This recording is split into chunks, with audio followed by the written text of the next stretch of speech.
what makes you a great teacher is your secret sauce. Hey teammates, welcome back to Teaching with Tenia. I am Tenia, of course, and welcome to my channel. For those of you guys that are new here, hi, welcome. I am Tenia, and I'm a first year, third grade teacher, and I'm actually wrapping up my first year of teaching. And I know I've been a little inconsistent because I've just been soaking up all the last moments with my first year babies. Like, they're my third graders, and it's crazy because they're growing and they're already looking like fourth graders, so we're not going to talk about it, but just soaking up every moment with them and realizing that sometimes you like wish the year away, and it's like now that the end of the year is here, like I'm getting a little emotional about it, but we're not going to talk about that. We have like okay, sorry, what was I saying?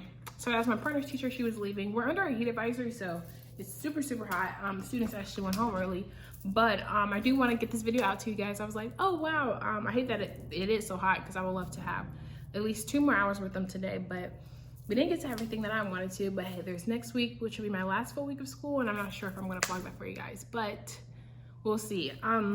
Make sure, oh, I forgot that I have this on here, but one of my subscribers was asking me on my Instagram, why do I have no on the back of all my videos? But it's really not on purpose. Like, I just pick up the camera and vlog. But no, it's because my students, when they come in, they just ask immediately. When they figure out what we're doing to avoid the work, they like to go to the bathroom and get water. And so I got tired of saying no. And sometimes, like, my heart, I'm like, I can't really read between the lines. So I'm like, no. If they could wait like 10-30 minutes, like after they finish their work, or in between small group transitions and things like that, then you could go. But as soon as we get a class, the answer is what? The answer is no. And now even my students are saying it to each other.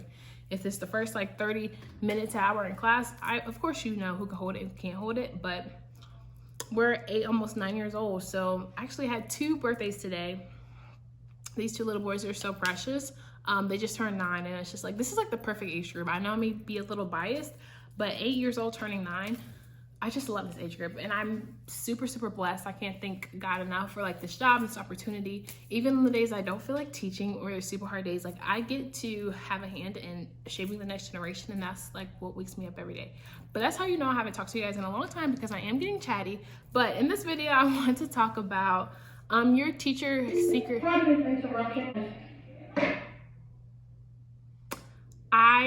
I truly did miss you guys, and I have so much content in store for the summer, so I'm super excited for that. But in this video, I want to talk about the art and science behind teaching. And actually, we had like last night we had a celebration with our whole staff. We all went bowling, and that was a super fun event just to get everybody together, especially people you don't see all the time. Last night, my principal confirmed why I needed to make this video today, just talking about how like you can't really be taught how to teach. You can go to class, of course, and my teacher prep program did an amazing job at preparing me to be a teacher. All the skill sets, yes, got it, check all the boxes. But what makes you a great teacher is your secret sauce. Like, what are you doing, to be honest, to go the extra mile, or what are you doing that's not on paper that makes your classroom what it is, like your classroom and culture, and just the way you interact with students and how you get them to meet their goals. So one thing I do hope that you get out of this video is that no one can teach you how to be a teacher. And this stemming back to the last 2 videos, I did a plan with me, how do I lesson plan as an actual teacher, because the way you lesson plan in college and the way you lesson plan in real life are totally different. And then you actually got to see me teach that video. I hope that video is up by now. You actually got to see me teach that video, which was so much fun, because doing Teach With Me is just like, I don't know, I feel like this is what we do. Like, if I could teach instruction, if I could just teach all day, that would be great, instead of all the extra paperwork, if you know what I mean. So in those videos, of course, your curriculum tells you what to teach, but the way you teach it is your secret sauce. I feel like that's the difference between successful teachers and unsuccessful teachers, are the people that bring the curriculum to life. Like, for example, if you just go straight off the book, it's like hitting spaghetti on a wall, like throwing spaghetti on a wall hoping that it sticks.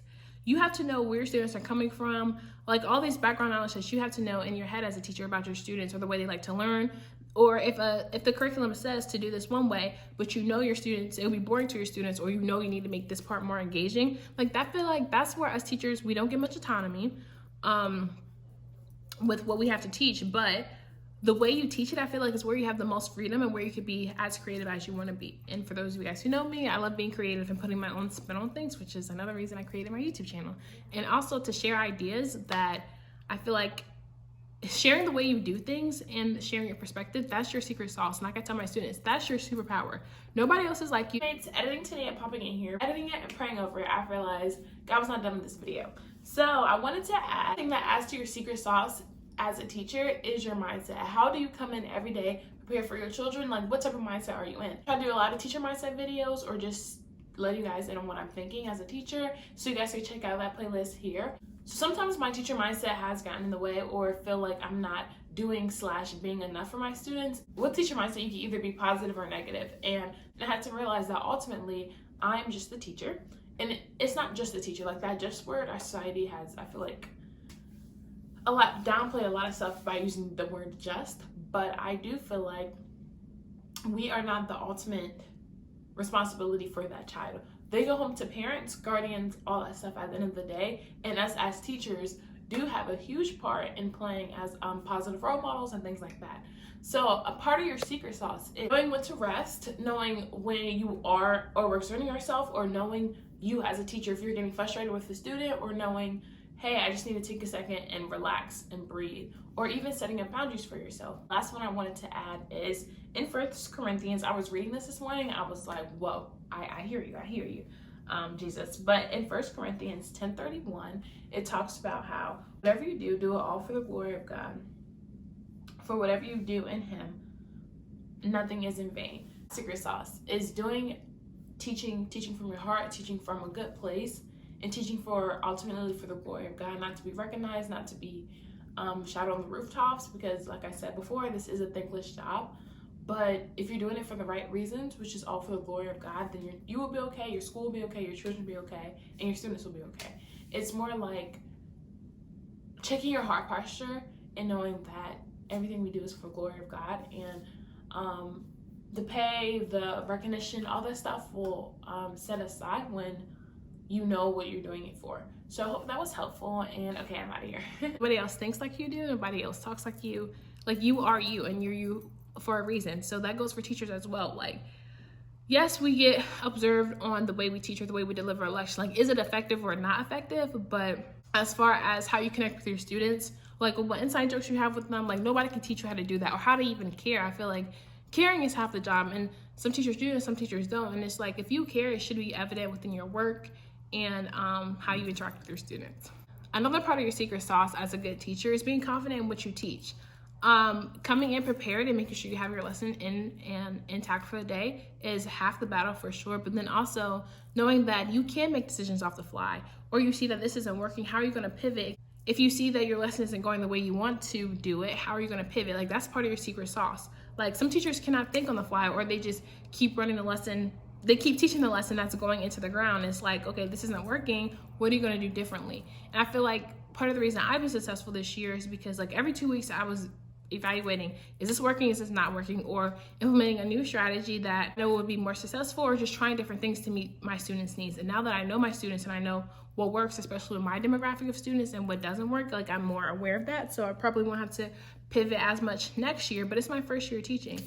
And don't let nobody tell you just because you're a first year teacher that you don't know anything, and try to put you down, because you bring just as much to the table as everybody else. If anything, with like new and fresher ideas, because I'm not saying this is for all older teachers, but they've been in the system for a while. So I also like to lean on people who've been teaching for 5 years, 9 years, 10 years.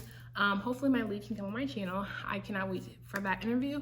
But just learning from other teachers from all walks of life, and how they, what they bring to the table, and what they do to perfect their craft. Because at the end of the day, the art and science behind teaching, like, it is a craft, and you're not going to get it right your first year. That's why I also say, I try to preach on this channel, give yourself grace, because we're all just learning. Like, I have learned so much from my students. My students have hopefully learned a lot from me, and just doing life on life with each other. I feel like, to be honest, even though I say teaching, like, this is really my ministry, like, to do life on life with these people. Even I had a parent come in on one of my students' birthdays, and she just popped in the classroom. We were just doing what we normally do, and she was like, "You're such a good teacher. My son talks about you all the time at home." And I'm like, that's what makes me happy, you know?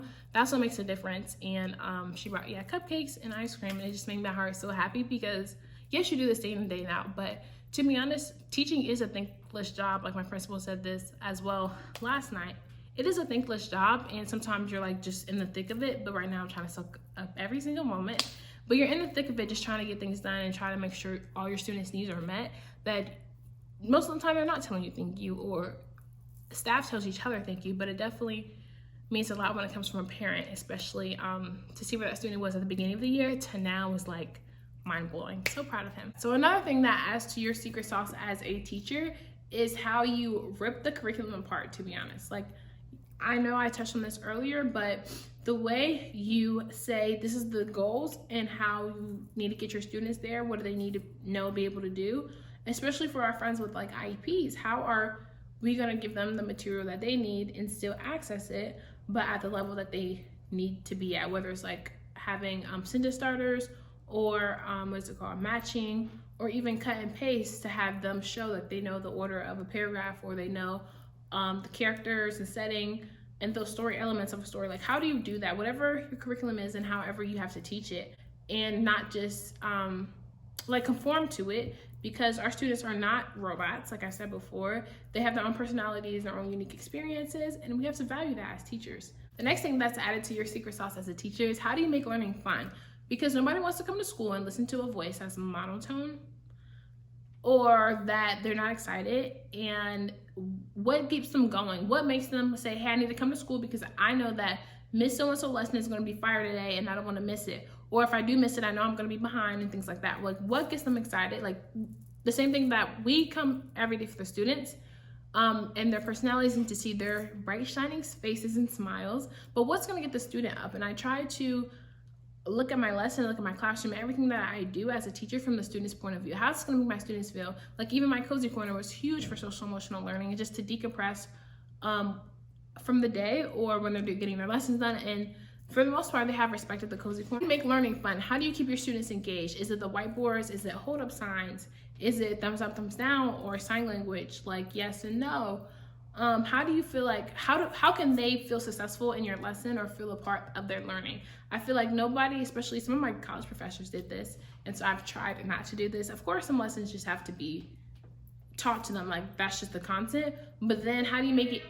Yes, I'm a hands-on learner, so when I am teaching, this also goes into your teacher secret sauce, is how do you apply to all aspects of learning, or like all, what do they call it?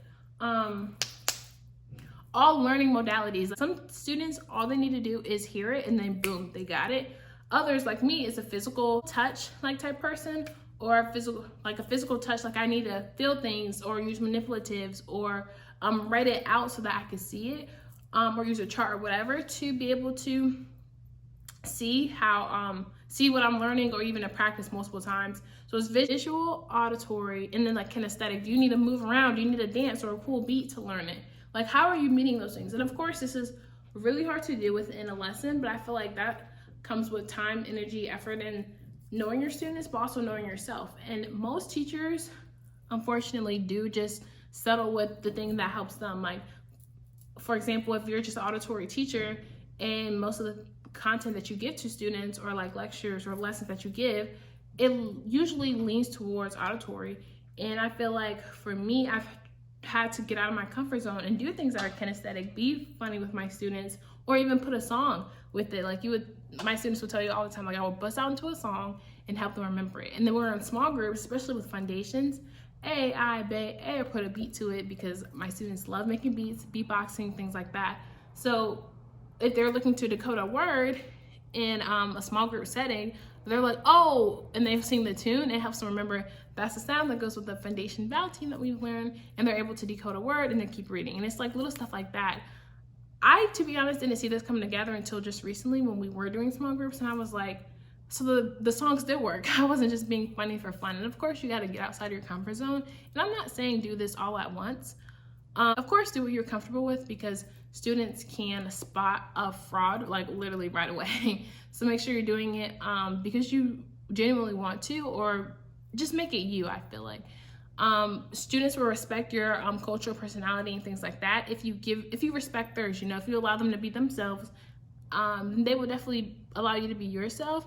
And we've talked about this at the beginning of the school year. That's why I'm so proud of like the culture and climate that I was able to create, about how do we want this classroom to feel, sound, and what are the vibes like in the classroom? What do we want this classroom to be like? And we've created that as a cultural and community in our community. And so when they go to another class, it can maybe be a little different. But the thing is, they will, once you teach it to them, like that's what they expect every single time. Share that like everybody is different. So of course we now have the internet at our fingertips. Share yourself, your journey, your teaching life to anybody else's, because you don't know what it took for them to get there, or what things are they're lacking. Like everybody is lacking. Teaching is ever changing. And so we are trying to just, like, to be honest, adapt with the times, you know, and just teach the kids that are in front of us to the best of our ability.